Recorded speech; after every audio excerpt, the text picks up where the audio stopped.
இல்லை சில பேர் மன விரக்தி, நம்ம தலைமையோட சரியா தொடர்பு இல்லை, எல்லாத்துக்குமே வந்து உடனே பதில் சொல்லிடணும் சீமான் அண்ணன், நம்ம கேட்கறதுக்கெல்லாம் நம்ம ஃபோன் அடிச்சா உடனே எடுத்துடணும், உடனே பதில் சொல்லிடணும்னு செல்ல பிள்ளையா இருந்தவங்க சில பேர் கோச்சிக்கிட்டு போயிருக்கலாம். அது எப்படி வேணாலும் நீங்க வச்சுக்கோங்க. நான் என்ன சொல்றேன், திமுக செஞ்சதெல்லாம் நல்லது செஞ்சிச்சு நான் சொல்லல. அது அரசியல் ரீதியா பேசலாம், தனிப்பட்ட வாழ்க்கை எப்படி பேசுவீங்க? அரசியல் தனிப்பட்ட வாழ்க்கைன்னா அரசியலுக்கு வந்தாச்சுன்னா தனிப்பட்ட வாழ்க்கைன்னு ஒண்ணு இல்ல தம்பி. வீட்டுல இருக்கிற மனைவி பிள்ளைகளை எல்லாம் பேசலாம், எல்லாமே பேசலாம். அரசியலுக்கு வந்தாச்சுன்னா முழுக்க முழுக்க நீ அந்த இவர் சம்பாதிக்கிற காசுல தானே அந்த குடும்பம் நடக்குது.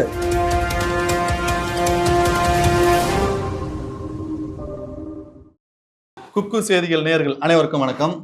இன்றைய நமது சிறப்பு விருந்தினர்கள் யாருன்னு பார்த்தீங்கன்னா முனைவர் ஐயா காமாட்சி நாயுடு மற்றும் நாம் தமிழர் கட்சியை சேர்ந்த அண்ணன் வெற்றி தமிழர்கள் தான். எல்லோருக்கும் வணக்கம்.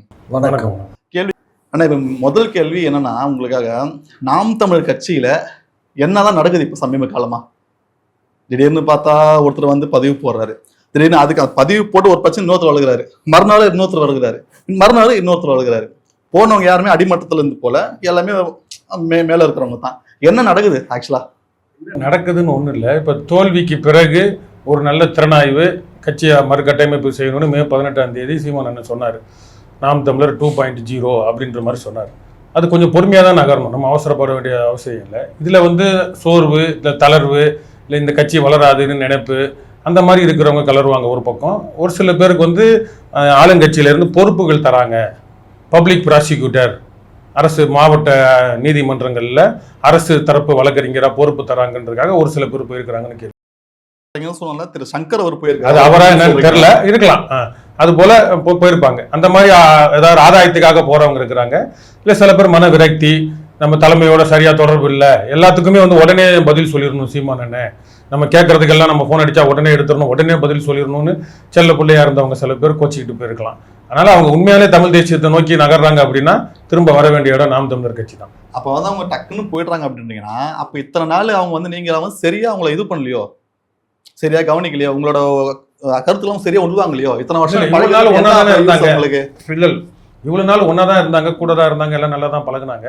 இது ஒரு தனி மனிதன், ஒருத்தருக்கும் ஒரு குணாதிசயம் இருக்கும், அது யாரா இருந்தாலும் சரி. இல்ல வெளியே போகிறவங்க நார்மலா போனா பிரச்சனை இல்லை. என்ன காரணம் சொல்றாங்கன்னா, அவர் வந்து தனி மனித தாக்குதல வந்து சீமான் பொறுக்கிறாரு. அந்த காரணமே பாத்தீங்கன்னா கலைஞர் அவர்களை வந்து சொல்லிட்டு போயிருக்காரு. இது யார் அவர் தனி மனித தாக்குதல் பண்ணிருக்கீங்க? வந்து ஒரு 4 நாளைக்கு முன்னாடி கட்சி விட்டு போனவர் என்ன சொல்றாருன்னா, இவர் எல்லார் பக்கமும் போய் கை கொடுக்குறாரு, எல்லா பக்கமும் எல்லா எதிர்கட்சின்னு பேசுறாரு, எல்லார் பக்கமும் போய் கை கொடுக்குறாரு, பேசுறாரு அப்படின்னு ஒருத்தர் குறை சொல்லிட்டு வளர்க்குறாரு.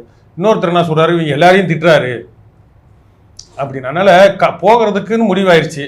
அதனால அவங்க ஏதோ ஒரு காரணம் சொல்லிட்டு போறாங்க. அது சின்ன சின்ன மன வருத்தங்கள், குழப்பங்கள் தான். அது திரும்ப அவங்க வரணும், இல்லை உண்மையான தமிழ் தேசியத்தில் செயல்படணும்னா இங்கே தான் வந்தாகணும், வருவாங்கன்னு நம்புறோம். இல்லை ஒருவேளை வந்து ஐயா கலைவன் ஐயா போட்ட பதிவுக்கு பிறகுதான் இந்த பிரச்சனை எல்லாமே நடக்குது. ஒருவேளை அவரு வந்து இப்ப நாம் தமிழ் கட்சி யாரோ ஒருத்தர் வந்து தவறா பேசிட்டாருன்னு ஒரு செய்தி வருது. இதனால தான் 2 பேரும் போனாங்களா? அது தெரியல, இருக்கலாம். கலைவன் ஐயாவை பொறுத்த வரைக்கும் காமாட்சி நாயுடு ஐயாவுக்கும் ஒரு அனுபவம் இருக்கு, அது அவர் பகிர்ந்துக்கிட்டா நல்லா இருக்கும். தனி மனித ரீதியாக நான் பார்த்த வரைக்கும் எப்படின்னா, அவரோட சேனல்லையும் வந்து நான் போய் வலைவழியில் நேர்காணலில் கொடுத்துருக்குறேன். ஒரு தடவை அவரே கூப்பிட்டாரு, 2வது முறை நானே விருப்பப்பட்டு கேட்டு போய் கொடுத்துருக்குறேன். அவர் எப்படின்னா, நாம் தமிழரோ யாராவது வந்து அவர் சொல்றதை கேட்டு அவர் போக்குல போனா, ஒருவேளை அவர் வந்து தமிழ் தேசிய பாதை விட்டு நகர்ற மாதிரி ஏதாச்சும், அது அவரோட விருப்பம். ஆனால் அவர் வந்து என்ன சொல்றாருன்னா, நான் முட்டு கொடுத்தேன், நான் ஒட்டிக்கிட்டு நின்றேன், நாம் தமிழருக்கு அவ்வளோ ஆதரவு கொடுத்தேன். அவருக்கு ஒன்றும் இல்லை. ரெட்பிக்ஸில் வந்து சீமான் அண்ணன் வந்து ஃபெலிக்ஸ் ஜெரால்டு ஜெயிலுக்கு போயிட்டு வந்த பிறகு போய் ஒரு பேட்டி கொடுத்தாரு. பேட்டி கொடுத்த அடுத்த நாள் இவர் ஒரு இது கொடுக்குறாரு, நாம் தமிழருக்கு எனக்கும் தொடர்பு இல்லை, இனிமேல் நான் நாம் தமிழரை டைவர்ஸ் பண்ணுறேன்னு ஒரு நோட்டீஸ் விட்டார். திரும்ப ஏன் சேர்த்துக்கிட்டாருன்னு தெரியல. அது ஒன்று. அவருக்கு என்னன்னா, எல்லாம் நம்ம போக்கில் தான் போகணும், நம்ம கூட தான், நம்ம தான் தமிழ் தேசியத்தை பற்றி ஒன்லி ஒன் சேனல் நினச்சிட்டு இருக்கிறாருன்னு நினைக்கிறேன். இன்னொருத்தவங்களோட நம்ம போய் பேசினாலோ, புதுசாக ஒரு ஊடகத்தை நம்ம அரவணைச்சு போனாலோ, நம்மளுக்கு ஆதரவாக வந்தாங்கன்னா இந்த ஆள் கோச்சிக்கிறார். இதனோட வெளிப்பாடு தான் இப்போ நாம் தமிழரில் வந்து தேர்தலுக்கு பிறகு ஊடகத்தில் வந்து சீமானன் அடுத்த கட்டம் நம்ம கொண்டு போகணும், நாம் தமிழர் கட்சி ஊடக பிரிவை பெருசாக கொண்டு போகணும்னு பேசி பல அமைப்புகள்லாம் வந்து டி நகரில் ஒரு கூட்டம் போட்டோம். அந்த கூட்டத்துக்கு பிறகு ஒரு விளைவாக கூட அது இருக்கலாம். இவரோட சின்ன புள்ளத்தனத்துக்கு நம்ம இதுவும் மற்றவங்க எப்படின்னு தெரியல, போனவங்க அவங்களோட தனிப்பட்ட நிலைப்பாடு. கலைவனோட கூட பழக்கம் இருக்கிறதுனால, பழக்கம் இருந்ததுனால சொல்கிறேன். அவரோட கேரக்டர் வந்து இதுதான், சின்ன புள்ளத்தனமாக இருக்குது. அதை அண்ணன் திருத்திட்டா நல்லா இருக்கும்.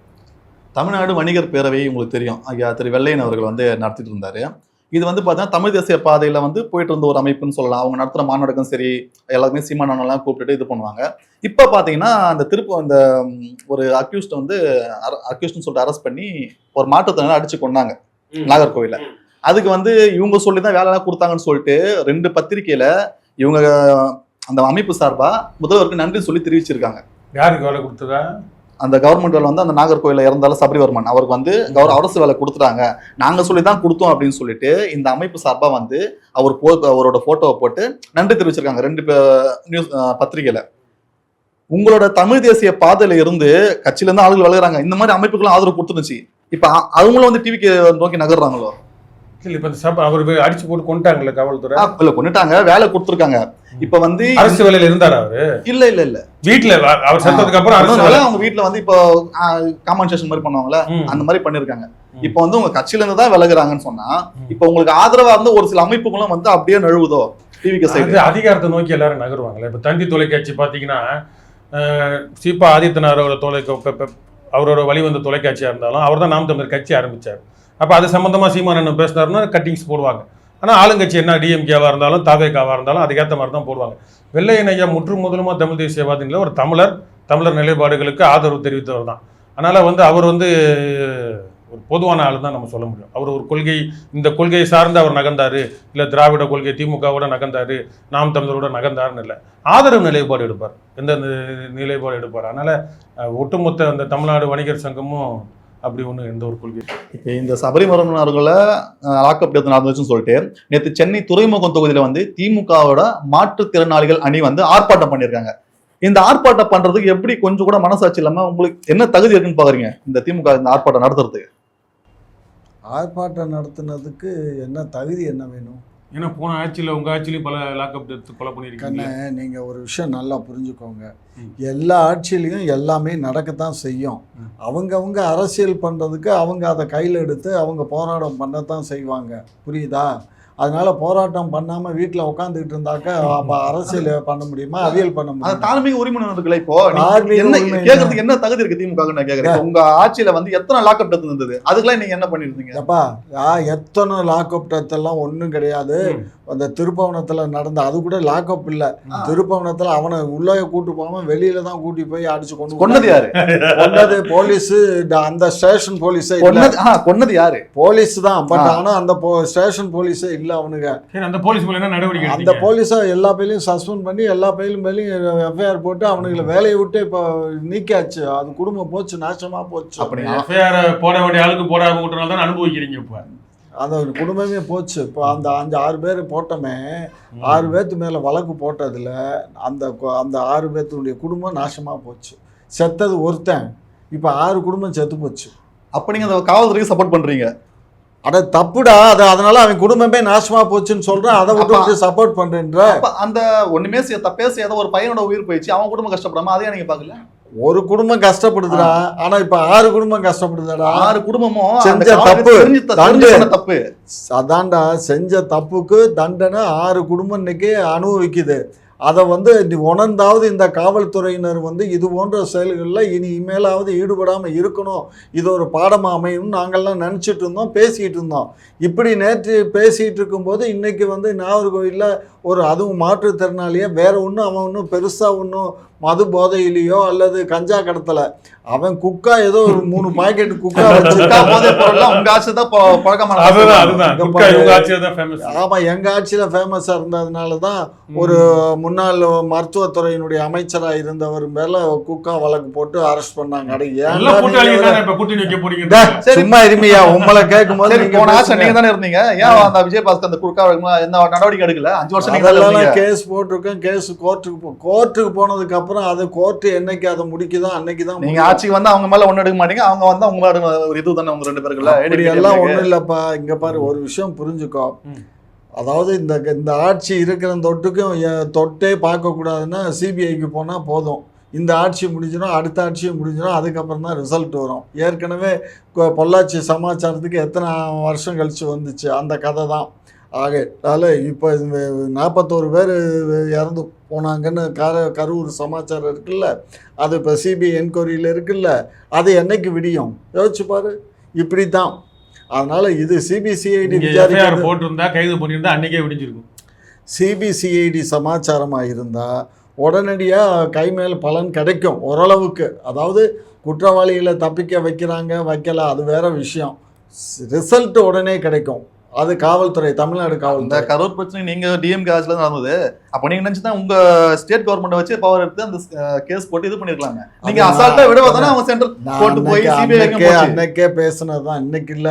அவர் தாய் உள்ளத்தோட நடந்துகிட்டாரு அப்படின்னு அன்னைக்கே சொன்னேன். யார் தாயத்தில் நடந்தது? அதான் முதலமைச்சர், அப்போ முதலமைச்சர். இப்ப அதுக்காக தான் இப்ப குளத்தூர்ல தோத்துட்டு காட்டுறாங்க. அவன் கண்டிப்பா அவர் வந்து சில விஷயங்களை வந்து உடனே எடுத்து தாய் உள்ள இல்லையா, அது கோழைத்தனம். எப்படி வேணாலும் வச்சுக்கோங்க. நீங்க தைரியமா பெரிய உங்க தலைவர் பெரிய வீரன் சும்மா ஏதாவது நடவடிக்கை எடுக்காம கலைஞர் எடுக்காம விட்டுருப்பாரா? கலைஞரோட எல்லாத்தையும் கம்பேர் பண்ண முடியுமா? ஜெயலலிதாவோட கம்பேர் பண்ணி பார்க்க முடியுமா? அது பெரிய ஆளுமைப்பா. அது ஜெயலலிதா கலைஞர் முன்னாள் முதலமைச்சர் ஆளுமை இல்லைன்னு நீங்களே ஒத்துக்கிறீங்க. ஆளுமை இல்லைன்னு சொல்ல முடியாது. பட் அவங்க வந்து ஒரு லீலியண்டா இருக்கிறதான். சரி, பார்ப்போம் அப்ப என்ன நடக்குதுன்னு பார்ப்போம். ஒரு உயிருக்கு அப்பவே வழக்கு தொடர்ந்தா இன்னைக்கு சுப்ரீம் கோர்ட்ல போய் ஆர்எஸ் பாரதி அசிங்கம் வாங்கிட்டு வர்றாரு. ஏன்டா எப்படி அவர் கரூருக்கு போகக்கூடாதுன்னு கேட்குறீங்க? எஃப்ஐஆரில் கூட அவர் பேர் இல்லை, எப்படி நீ கேட்கலான்னு கேஸை தூக்கி மூஞ்சில் அடிக்கிறாங்க. இது தேவையா உங்களுக்கு? அதான் அது சும்மா அதான் பெரும் மனசோட விட்டுட்டாங்கன்னு சொல்றாங்களே. ரொம்ப கஷ்டம். பெரும் மனசுல பயந்தாங்கோலித்தனம். அது எப்படி வேணாலும் நீங்க வச்சுக்கோங்க. நான் என்ன சொல்றேன், திமுக செஞ்சதெல்லாம் நல்லது செஞ்சிச்சு நான் சொல்லல. தாவேகா செய்யறது எல்லாம் நல்லதுன்னு சொல்லல. தாவேகாவும் சில தவறுகள் செய்யுது. ஆனா ஆட்சியில் இருக்கும்போது அது பெருசா பேசப்படும். இப்போ நாங்கள் வந்து ஆட்சியில் இருக்கும்போது திருப்பவனம் சமாச்சாரத்துக்கு இதே நீங்க திருப்பவனம் சொல்றீங்க. திருப்பவனம் வந்து ஒண்ணுதான், ஆனா ஏகப்பட்டது நடந்திருக்கு. நீங்க அதை மட்டுமே பண்றீங்க. அது ஒண்ணுதான்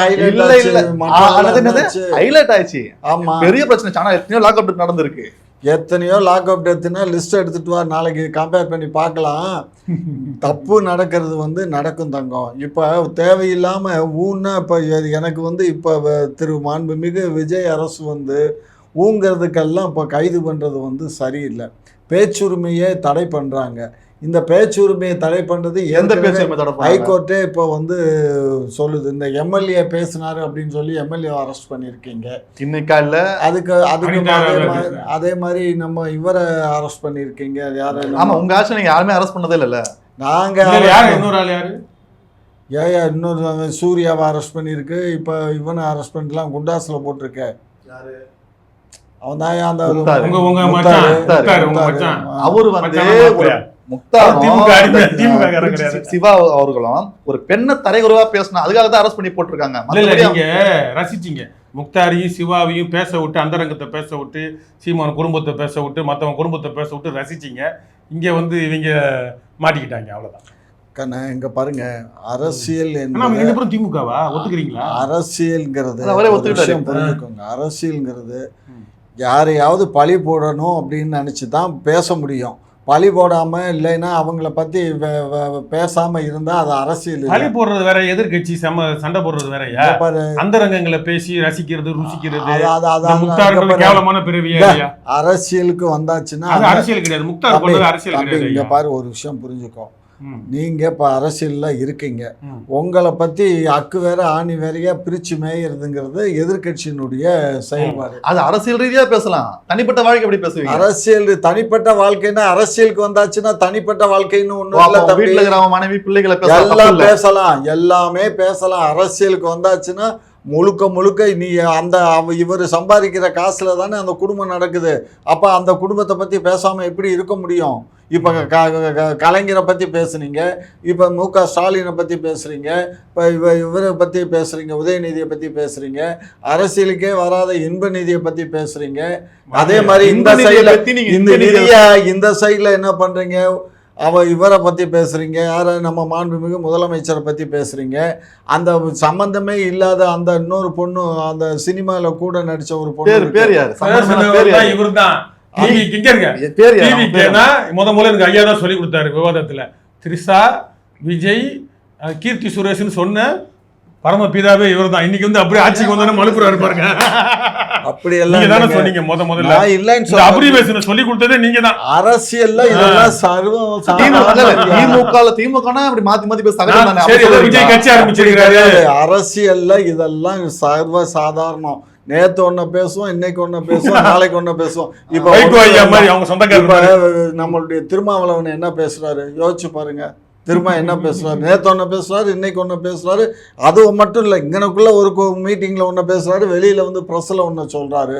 இது மாதிரி ஒவ்வொரு அதே மாதிரி இவங்க தலைவர் இருக்காரு, இவங்க தலைவர் ஒண்ணு பேசுறாரு, வெளியில வந்தா ஒண்ணு பேசுறாரு. இதெல்லாம் வந்து அரசியல்ல சாதாரணம். ஆனா இது வந்து எனக்கு வந்து ரொம்ப ரெக்வஸ்ட் பண்ணி கேட்டுக்கிறேன்.